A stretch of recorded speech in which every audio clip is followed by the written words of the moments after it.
Hey family, my name's John, and today I wanted to talk about something that is essential for all of us, and that is food, how we eat, where we source it from, what's in it, and how we can do things better.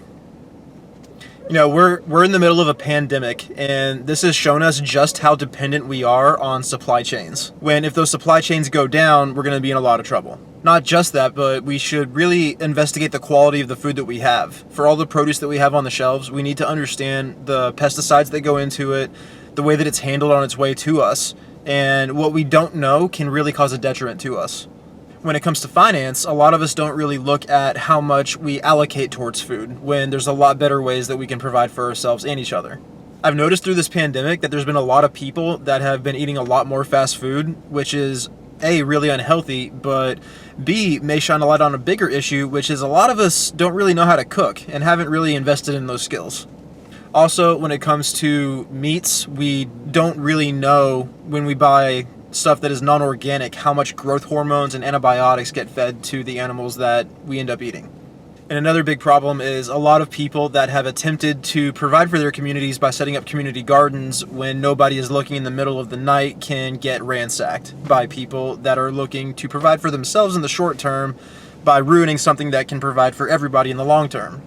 So what are the solutions to these issues? With so many of us being so dependent on supply chains, it seems like the best course of action is to find ways to improve our self-reliance and grow gardens ourselves. Now, community gardens are a great way to take care of people, and we are seeing on a neighborhood, city, country level these efforts that are being made to provide food security to people in effective ways. I also have a buddy named Austin that started this thing called the Feed Your Neighbor's Garden Challenge, and it's all about growing where you can, how you can, and sharing that food wealth with your neighbors. Another big benefit here is actually learning how to cook.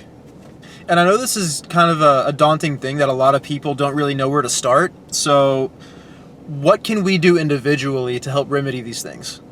All it takes is a quick internet search to find all kinds of creative and innovative ways to grow gardens that produce a high yield in a minimal space with minimal effort. There are things such as PVC gardens.